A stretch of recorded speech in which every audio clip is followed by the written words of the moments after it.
માંગરોળ તાલુકાના કાલેજ ગામની સીમમાં ખેતરમાં ધોવાણ થતા ખેડૂતોના પથ્થરથી બનાવેલા વંડા ખેતર સહિતનું ધોવાણ થયું છે। ખેડૂતો લાચાર બની સરકાર પાસે સહાયની માંગ કરી રહ્યા છે।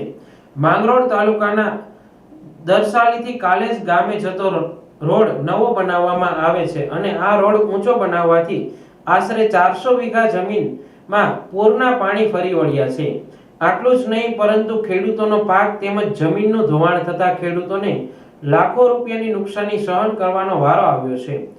ભાઈ નારણભાઈ હું આ ગામનો ખેડૂત છે।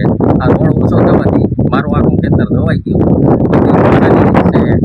લાખોની આખું ખેતર ધોવાઈ ગયું તો થોડોક નીચો થાય।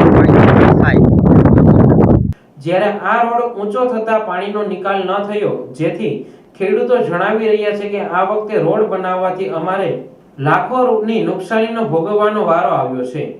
જેથી આ બાબતે તાત્કાલિક કાર્યવાહી કરી પુલ મોટો બને અને કોઝવે બને તો જ ખેડૂતોને ફાયદો થશે, બાકી દર વર્ષે ખેડૂતોની માલ મિલકતને નુકસાની થશે તેવું ખેડૂતોએ જણાવ્યું હતું।